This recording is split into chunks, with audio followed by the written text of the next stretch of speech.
listening to the Punisher Waterfowls, the Union 0430 podcast, brought to you by Real Geese Decoys, the most technological advanced silhouette decoys on the market, and Vortex Canada, the force of optics.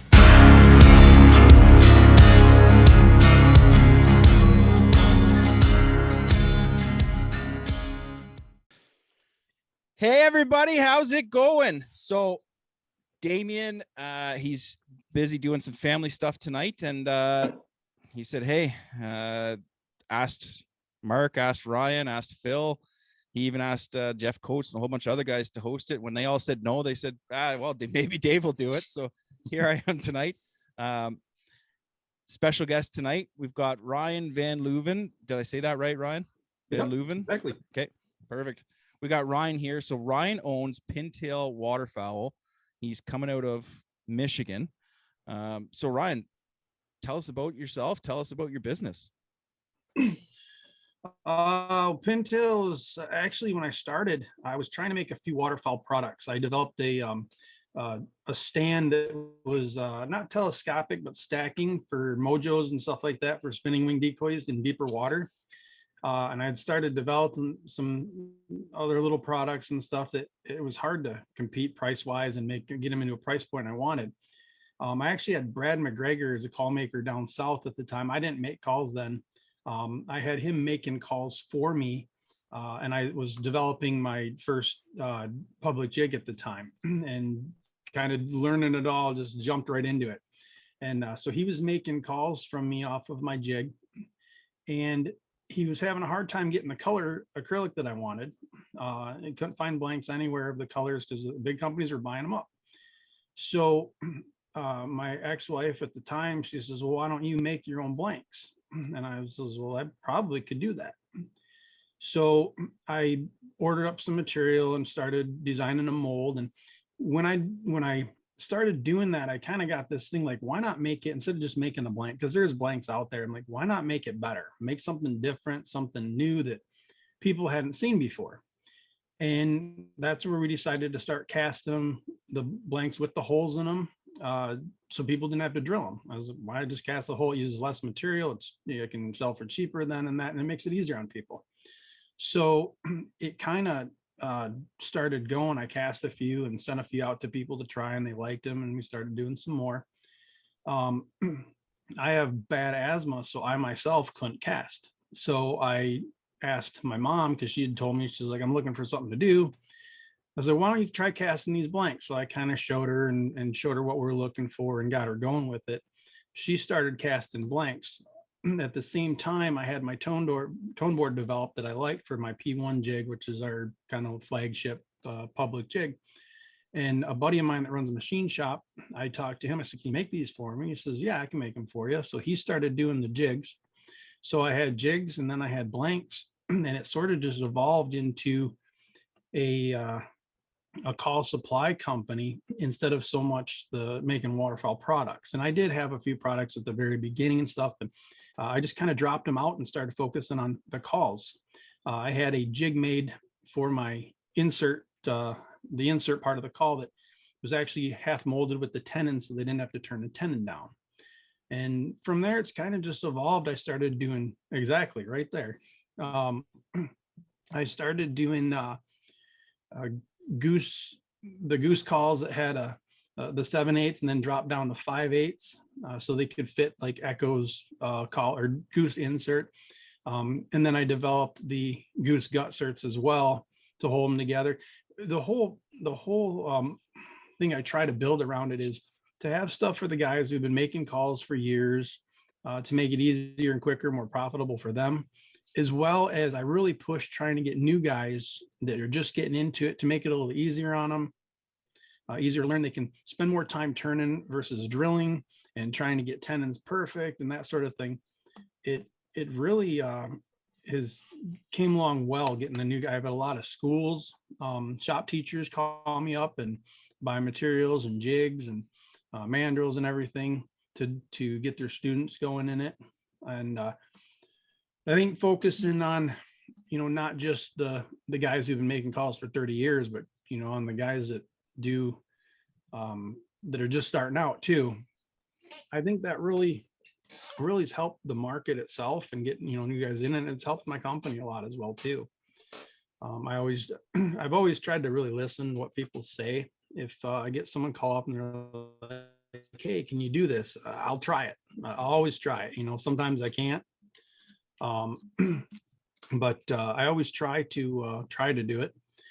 And that's I've been asked for bands for years, and I didn't want to do bands.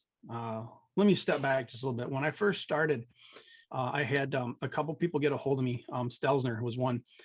He said that he does a certain call with the band in it, the duck band in it, and shot in it. And he says, that's kind of my thing. Can you stay away from not do that? And I said, yeah. And to this day, I've never cast one of them. I also got contacted. I can't think of his name, but he used to do the ones with the what was it, with pictures and stamps and stuff like that in it. He actually had it patented or whatever, and he asked me if I didn't do those. So I stayed away from those. And I was friends with Ron Gould, who does bands for a lot of guys, anodized bands and engraved. So I didn't want to do bands for a long time. And then I finally said, you know what, I want to do something different that hasn't been done. And that's why we started doing powder coated bands, because nobody's done powder coated that I know of. And it gives you some more color options that you can't get with anodizing. And then, I've stepped into doing the sleeving rods to make that easier for guys.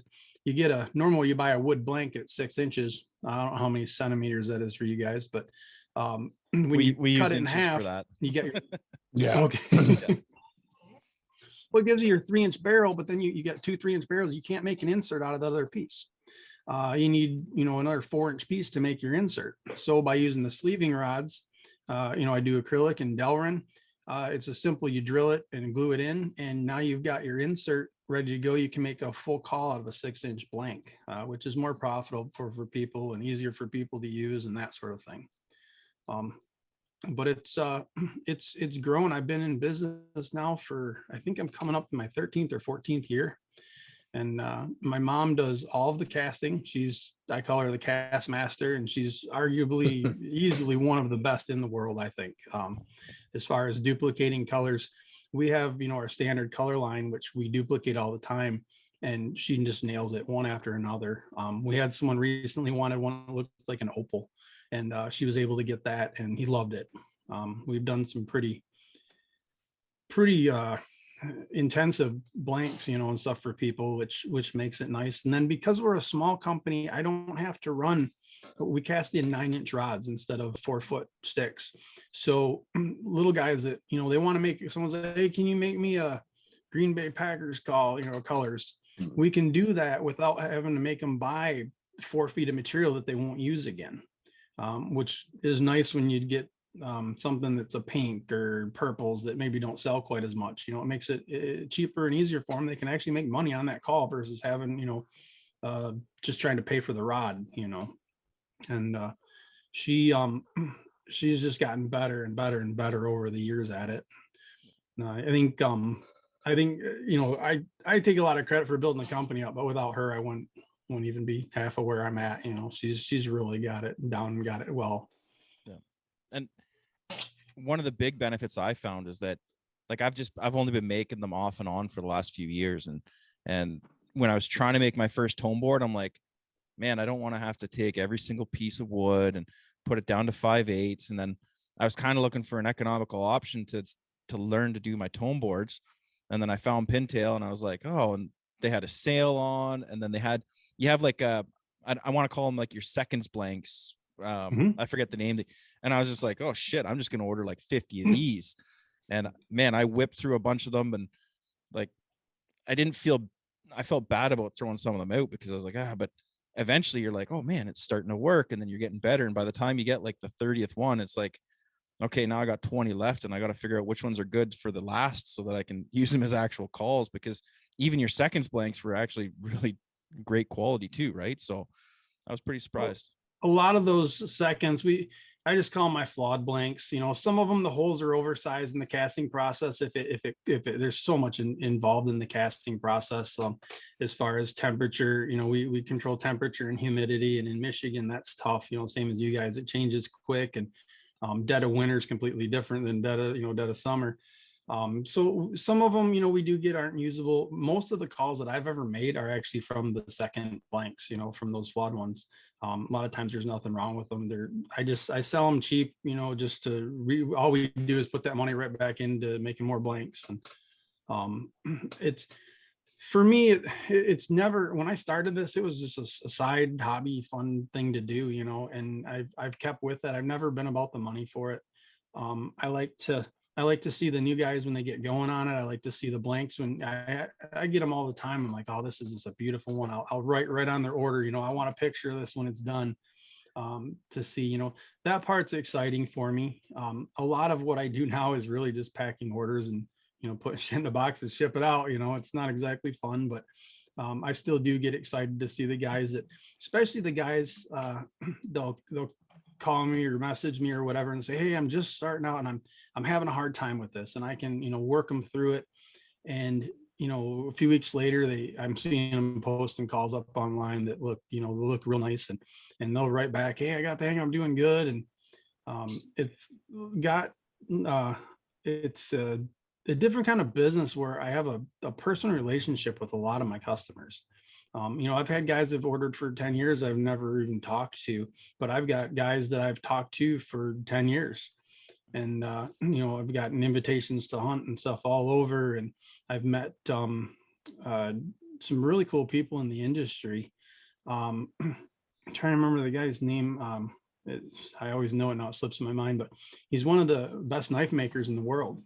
And he called me up, Russ Comer. Sorry, it's Russ Comer from, he does all the designing for buck knives, but he works for some other companies around the world as well. And he called me up and told me who he was. And I never heard of him. I didn't know much at the time, but he makes just these gorgeous, gorgeous knives. So he ordered some stuff from me and I helped him get going. And then he called me up and he's like, hey, I want to or have a proposal for you. He says, how about you send me a bunch of stuff and I'm going to send you one of my knives. I want you to have one of my knives.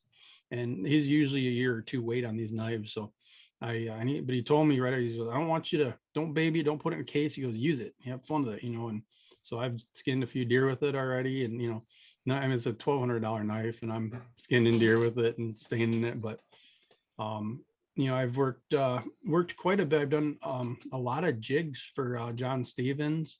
I've done some for Riceland Custom Calls that send them over to Russia, because they have actually a guy in Russia that makes calls for them over there.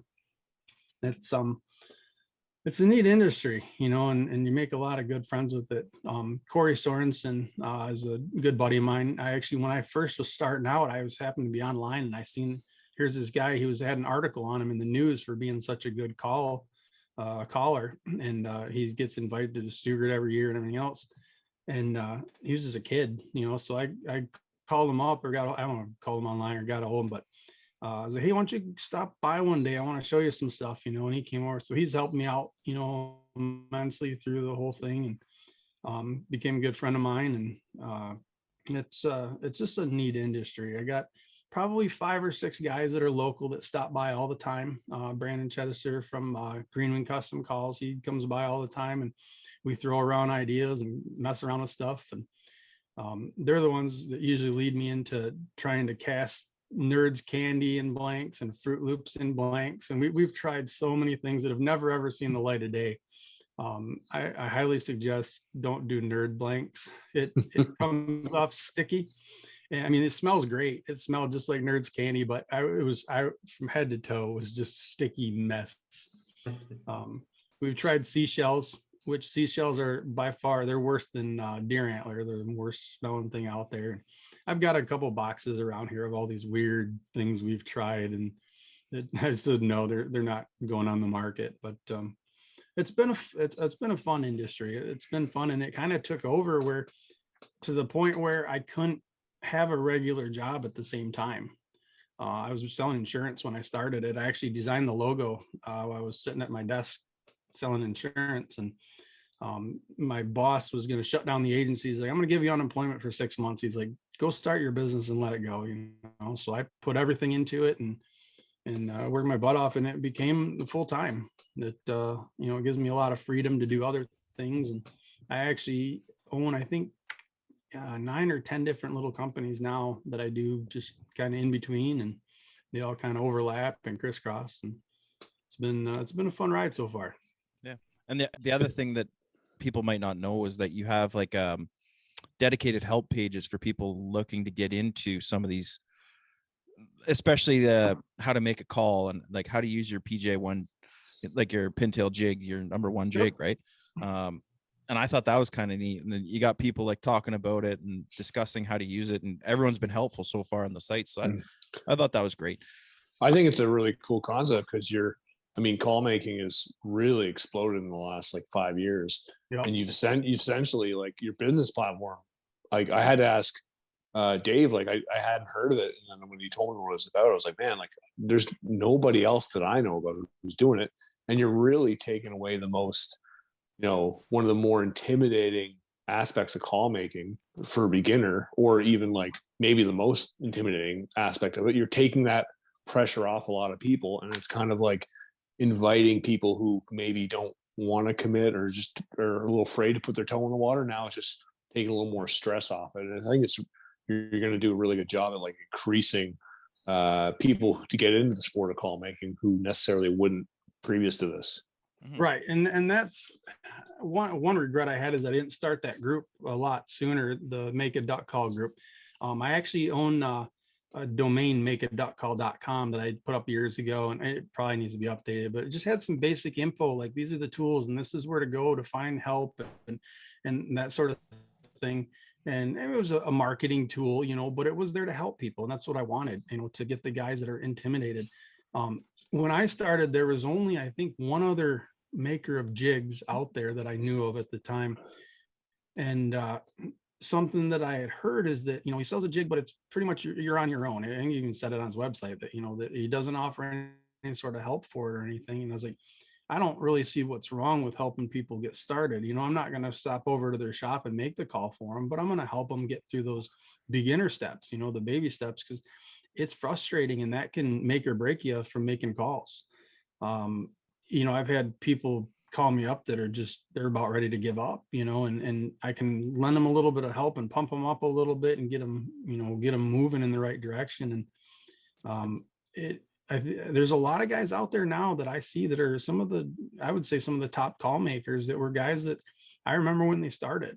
And you got like Brandon Chester, he does great. He's making calls for all kinds of like bands, and he did a set of calls for all the Duck Commander guys, and he's doing some big stuff. And I remember when he first stopped over my house, he was just starting out, didn't know nothing, so that part's really rewarding to see it grow and see the people grow, as they go. And that's what kind of keeps me pushing. I've always had this mantra, I guess, that if it's ever about the money, I'm getting out of the business.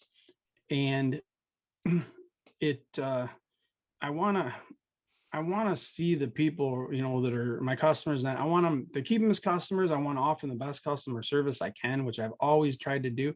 I want to listen. If someone says, hey, can we make this? Like I said, I'm going to try it. I'm going to try. And if I can't, I'll tell you I can't.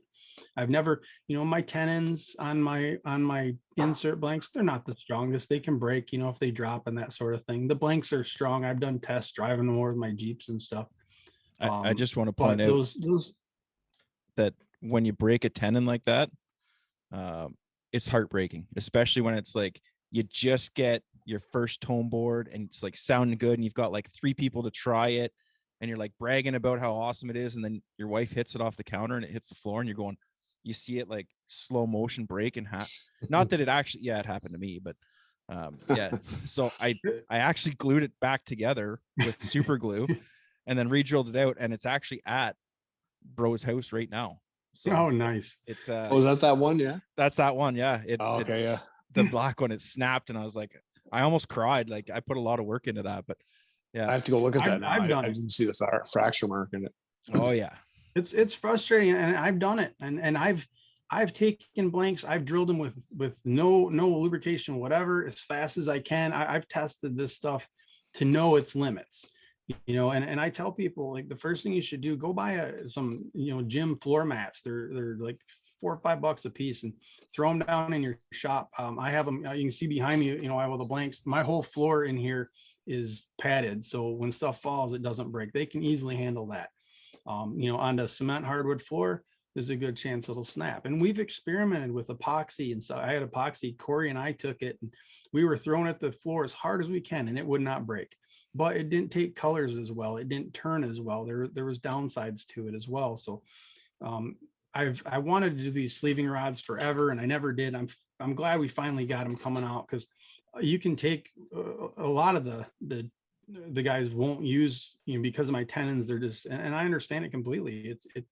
It's easier to break. You don't want to snap one and be out that color, have a customer have it come back because it broke too easy. So with these sleeving rods, you drill it, glue them in, you're not going to break that Delrin. It's not going to snap. No. And it only takes, you can do it in a couple of minutes. And now you have, it's as bulletproof as anything else. And you get the color combos and stuff like that aren't available anywhere else. Yeah. And I really like the fact that it's so, see, with today's society, I think that people need to hear that first quack out of something they made out of their own hands right off the bat. So that's why I like your number one jig, and how you have that helpful, the P1 jig. I really like that P1 because, you can get your first, see, when I first started, I had guys telling me, oh, get a flat jig and cut yourself a flat tone board and then just start sanding and figure it out. And I was like, I didn't learn that way. The way that I did it was I grabbed the P1 jig, and then I got one to work, and I was like, okay. So then the next one that I did, I drilled out the tone channel a little bit further, and I was like, oh, it didn't work. And then went a little bit less, and it worked better. And then I just made changes from what I made one that I could make repetitively. And then I, made small changes from that. And that's how I learned what was going on. And I think that's kind of the way that some people do learn. So it's an option there, and it's a great product for that. Right. So it's a stepping stone. I do have guys that use the P1 as a production jig. They run all their calls on the P1, P2, and P3. But the P1, it's a parallel tone board. It has no upslope and no drop. Oh, it drops at the end, but it comes out dead straight.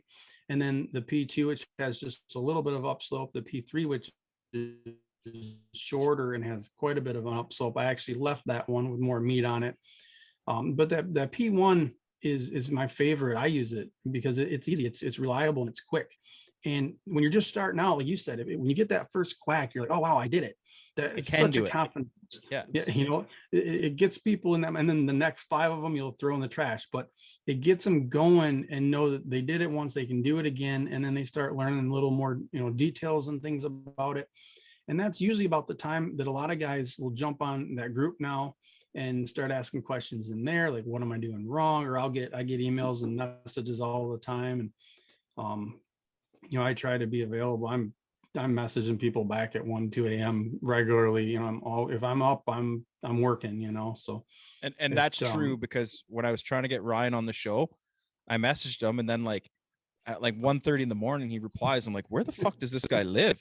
Like, is he over in Vancouver kind of area? Like, what's going on here? And he's literally right near. I could drive to your house right now in less than a day. So yeah, that's. Yeah, I run some weird hours. I'm out here, and I've been out here at 2, 3 a.m. working. Sometimes just can't sleep, get up and work. And there's just so much to do with the other businesses and stuff that I run as well, and trying to keep everything up. I don't want to ignore one of them, because I make my own grunt calls too. I have a little company for my grunt calls. I really don't make duck calls anymore. I just switch over to grunt calls.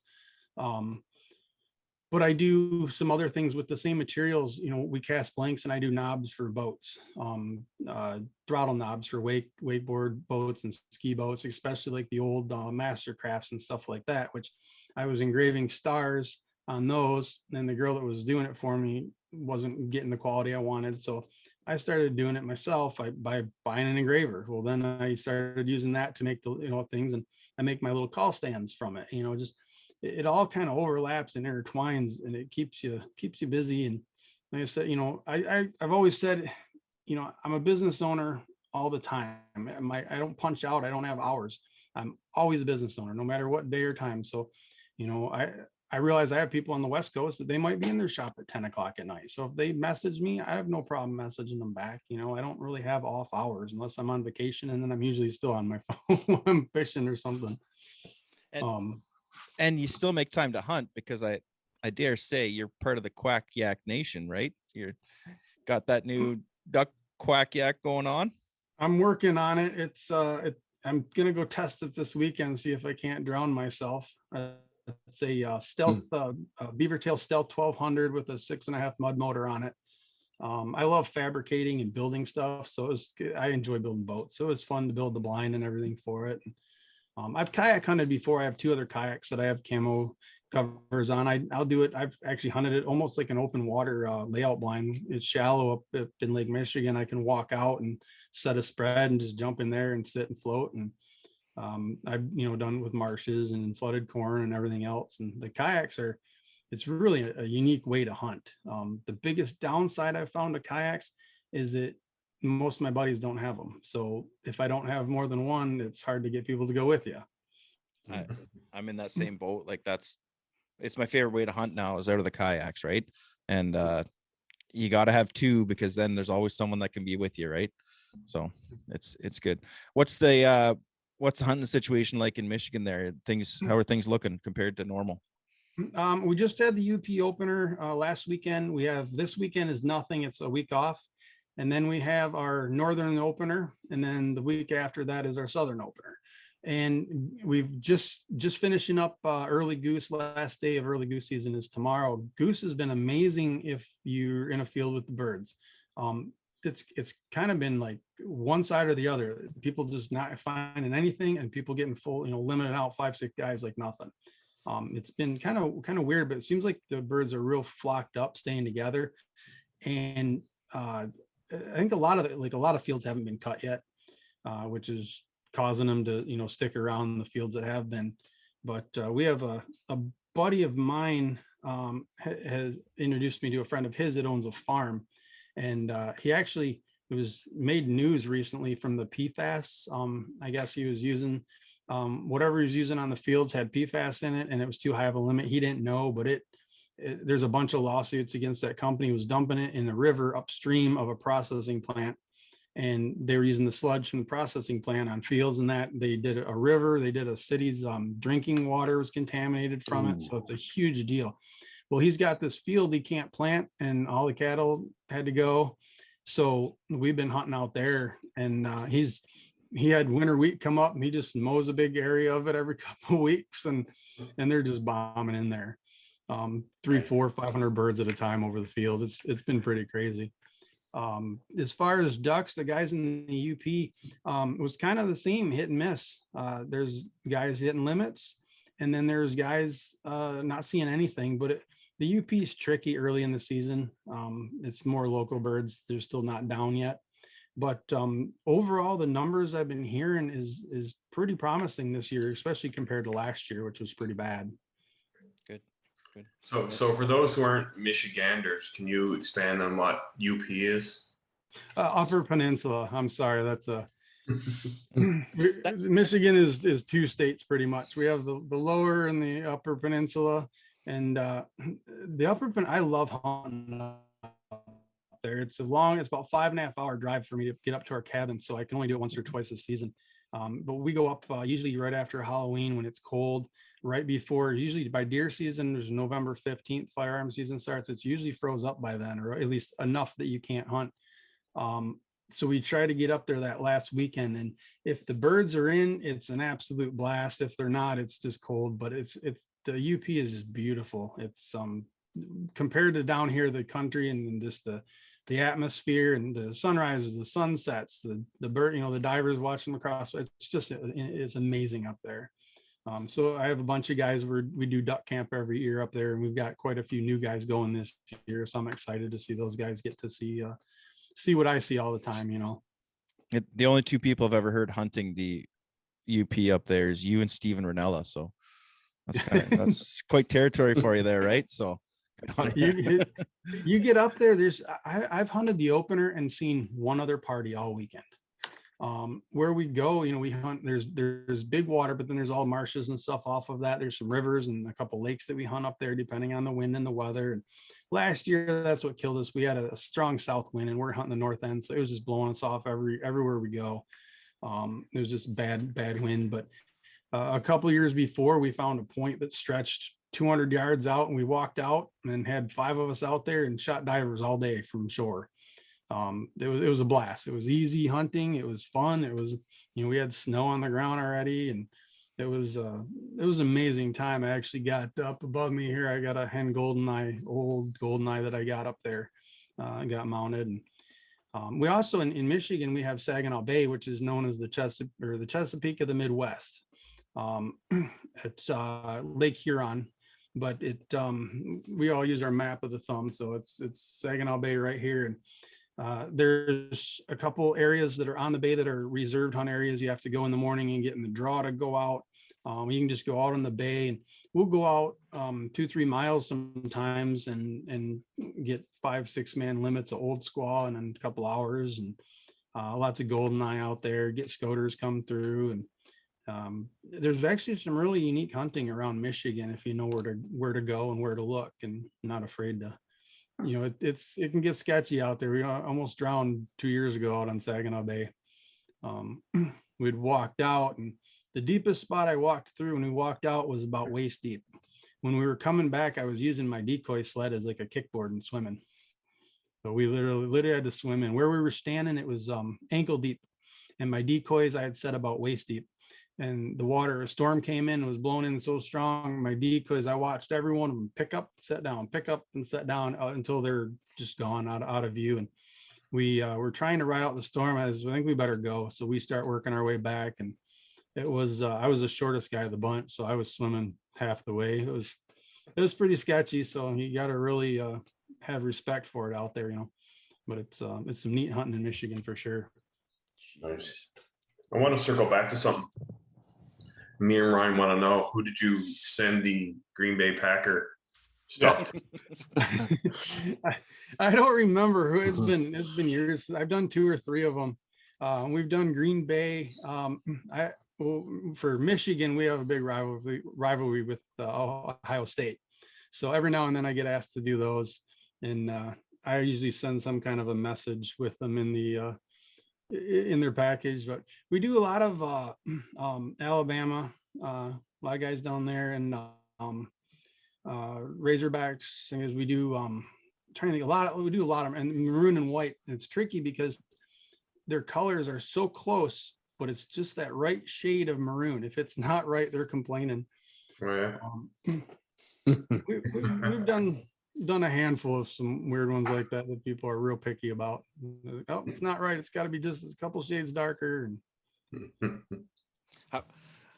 How hard is it to turn those grass blanks you have? When we first started with them, we did a different process than we do now, and they were tough. You really got to take your time because the grass is softer than the material. So what would happen is your tool, you get air pockets in there around the grass and stuff, and that tool would dig in and catch and just blow them up. So we switched over to a two-step process where we actually degas twice, and they've gotten a lot better. They're more solid now. They're not so easily to explode. But if you take your time and don't push too hard, the biggest thing with my material is people pushing too hard. I tell them, if you're getting sandblasted, if it's coming off in little chunks and little divots all over, you're just pushing too hard. You got to let the tool work because the material's soft. So the grass ones, there's a little bit of a learning curve. I used to say that, there's going to be some CA glue filling because you'd have little voids and stuff you had to fill. Now with the new process, it's gotten 50 times better. There's not nearly as much. Every now and then you get a little one, you got to fill with some clear CA or whatever, but they're not bad to do. Just got to take your time and go slow with them. Okay, you've talked about it, so I'm going to bring it up. Carbide tools. Do you recommend using those on your blanks? Yes and I'll no. let you take it from there. Yeah, that's a yes and no one. And so I'm heavy-handed. So I use HSS, high-speed steel. I've use carbide, and I do occasionally if I'm trying to get a real nice finish on something. I might I'll use carbide to go back over sometimes just to clean up lines and clean it up. But carbide is sharp and it's so easy to press just a little bit too hard and dig in. I'm heavy handed, so I use the steel and I keep them dull. I don't keep mine razor sharp. If I'm turning a lot of calls, I'll sharpen it up a little bit, and I just got to go a little easier because it cuts a little quicker. But by keeping them duller, I can push almost as hard as I want, and it's a lot more forgiving in it. And being heavy-handed, it saved me a few times. So for the people that don't know, the first time that it happened to me, I was using a carbide tool, and when you're new on the lathe, you are heavy-handed a little bit. Like you think I got to push to get rid of this material, when really your tool's super sharp. Let it cut, and I pushed a little bit too hard, and the thing you just hear this, and then it's like you're getting blasted in the face with like acrylic pieces of sandblast material. It scares the living. Yeah, I puckered a little bit, let's just say. You come off of turning wood, especially like some, hardwood and stuff, where you really got to push into it a little bit. You can push into it and it's not going to blow up. Or even some acrylic and stuff, you really have to push into, or you can push into it because it's harder. And it's such a soft and easy to turn material that it's an easy mistake to make. And I get a lot of guys who are like, oh, this thing's full of air pockets. And I was like, send me a picture. And you can tell they're not round bubbles. They're sharp, jagged chips. And I was like, are you getting sandblasts? They're like, yeah, is it my speed? And I'm like, you're pushing too hard. You have to let that tool work. And once people overcome that, they start doing pretty well with it, and they realize how easy it is. But even myself, I'll sharpen up a tool because it's just too dull, get it sharp or whatever, and forget, and I just touch it and just boom, because I push into it and I'm not used to it, and just I've blown up blanks. I've had friends try and turn stuff and they've blown them up, and that's how I really learned, it's just people pushing too hard. That same thing with the inserts, the insert blanks. I've had people break them while they're turning them, and what it is most of them aren't using their tailstock. That tailstock is needed because it's a softer material. It'll flex. You can actually drill. I've drilled them and got them hot where they were almost smoking, and you can take that insert and almost bend it in a 90-degree angle and heat it up and bend it back straight again, and it'll hold just fine and work just fine. So it takes a little bit to get used to that. I've had guys, they walk out, especially like the northern guys, it's a cold shop and they throw it on there, that ice cold blank. They're more brittle when they're cold. So I'll tell them, take some sandpaper to it for a minute and get it, or a torch, and just warm it up a little bit, and it'll cut like butter. You have a lot less chance of that. So there's a lot of little tricks and stuff that, I've told people over the years to help with that stuff. And the other thing we learned way back when, in the casting process is, and that's when we got into doing temp control and humidity control. A lot of people don't realize those things is what it takes to, in casting, that it has to be right. You have to adjust your mixtures, too much hardener or too little hardener, and it's not going to turn right. So there's a lot that goes into it. And, I said, my mom, she should be on the show. She knows it way better than I do. There's a lot of little details in that of getting it, and it's not the casting process that's really that hard for her. It's cleaning molds, not getting stuff in molds. You go through tons of cups because you can't reuse those things, and stir sticks and everything else. And then we get people that order 4, 5, 6 colors, camo with 4 or 5 colors, or swirls with them, and trying to hold 4 or 5 cups at a time and pour them in to get the swirls is a tricky thing to do. So we've built some different jigs and stuff to hold cups and that. And the easiest way for my mom, when she's got to do those, she has my dad come out and help her pour them in. So it's a family business, just my mom and I, and the kids help out quite a bit with, me here at the shop packing up and stuff. And, but it's been a family business. My uncle, he passed away last year.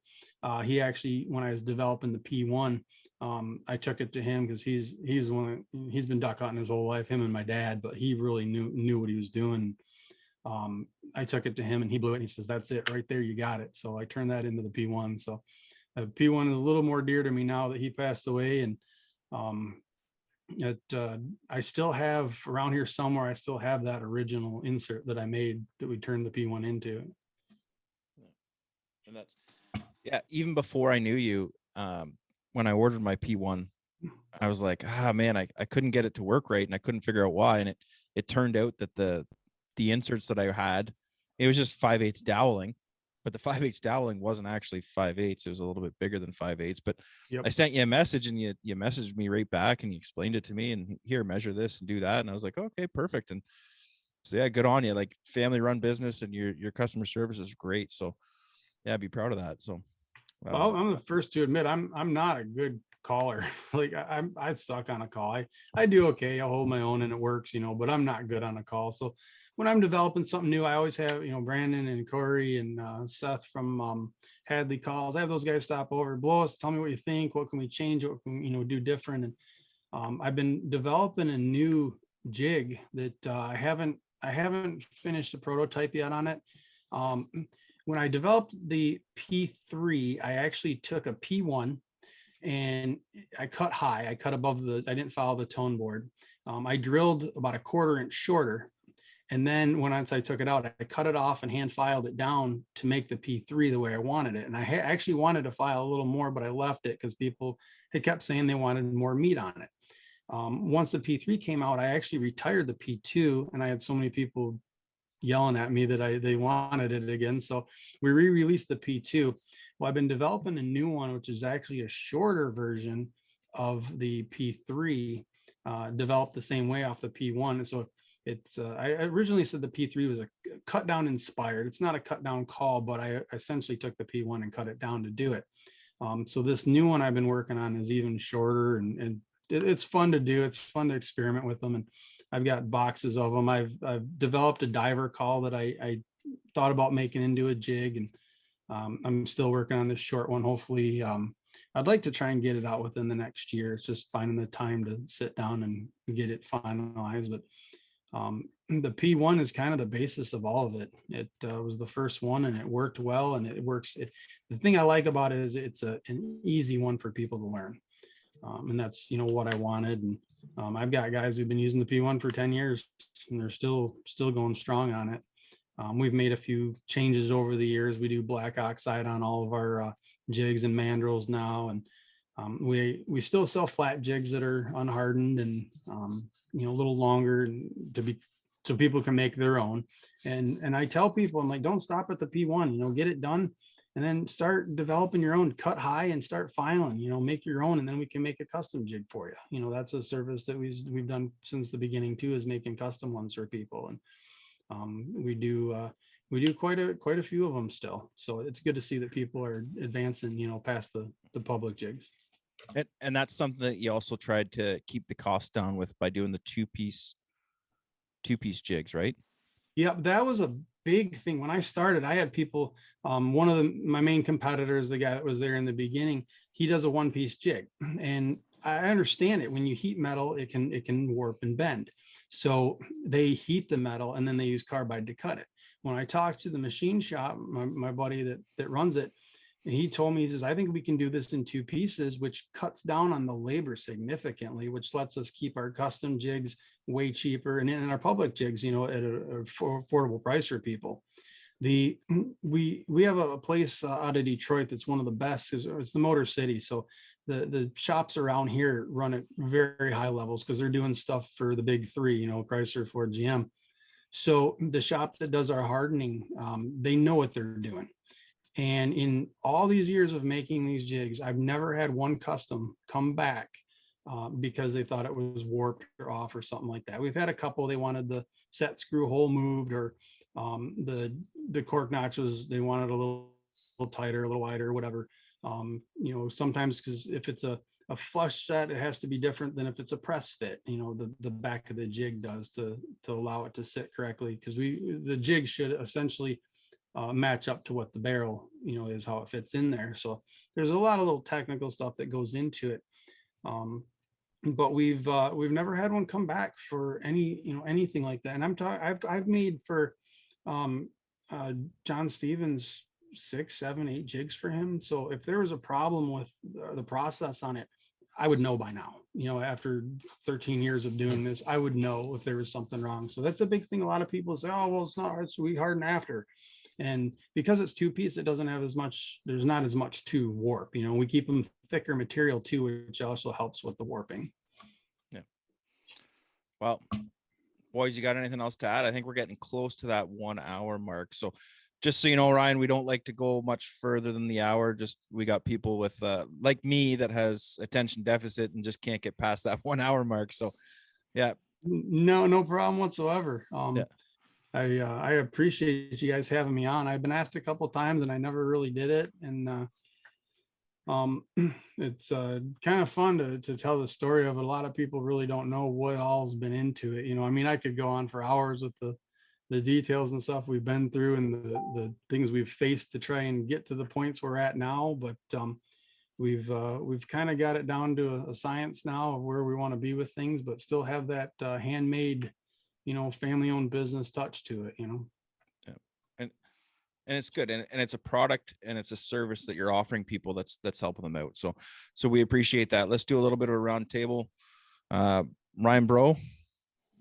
Yeah, nice to meet you, Ryan. Again, like pretty cool concept for a business. I'm pretty envious, and I love I love the concept. I love what you're doing and what you bring to the table. And I think I hope more people get word of mouth what you offer, because I think it's going to really help with the growth in the call making market, because it's becoming popular now. But somebody like you offering what you bring to the table, like I think that's just going to put a little more gas on the fire for a lot of people. So I can't see your business slowing down anytime soon, man. So best of luck to you, and thanks for coming on the podcast. I appreciate it, man. Mark. Yeah, good meeting you, Ryan. I gotta say, I've been watching. Like, I'm not a collector of calls. I have a few calls. I use them. I do follow the Call Nuts Facebook page. It's a huge. You probably know all about it. It's a huge Facebook page.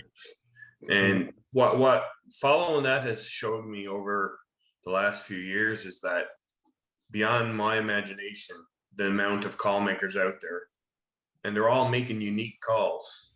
Like this, when you go through them all, everybody's calls are different in certain ways, and it just blew me away.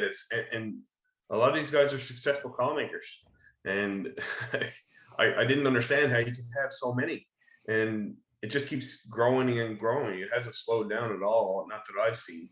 And from what I've been introduced to now with what you have, it's you're set up to help all the people that want to join that group. It's pretty interesting. Like, I'm guessing you don't just stop it with what you have.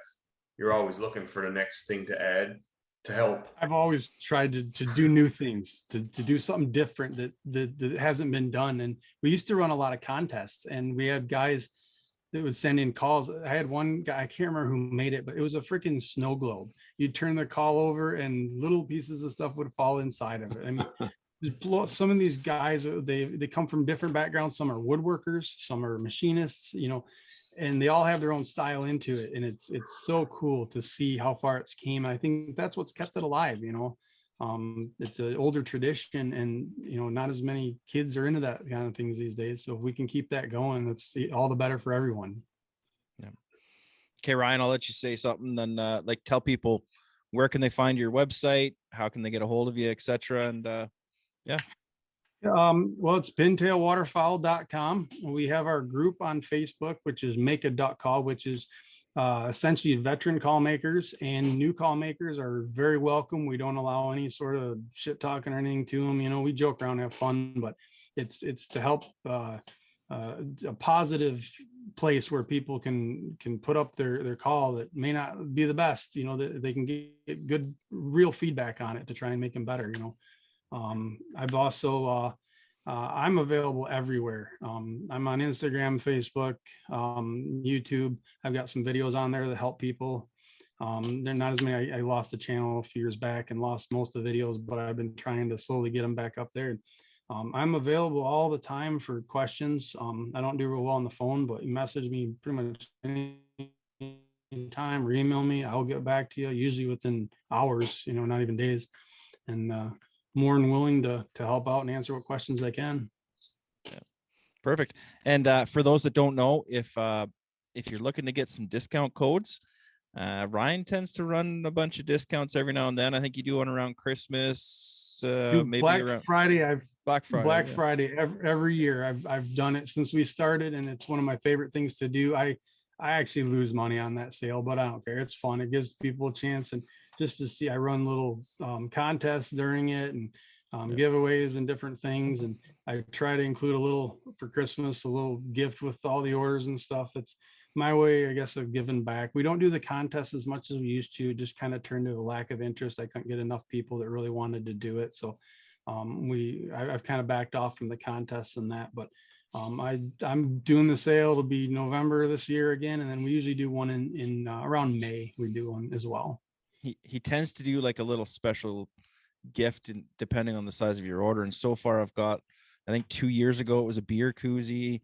Last year was I kind of a bird finisher kind of thing. And Yep. I'm just You saying. can't say finisher, but it's close. Bird.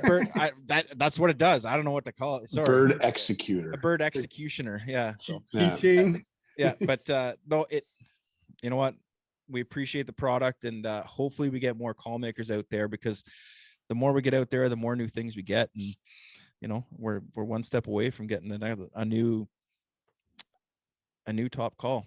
So I'm looking forward to seeing what's coming up. So thanks a lot for coming on, Ryan. And yeah, everyone follow Pintail Waterfowl on Facebook and on Instagram. And if you like the episode, be sure to leave a comment. Tell us if you want to see somebody. Like it, share it, tell your friends, tell anybody. Much love. See ya. Appreciate you having me on, guys. Yeah, thanks.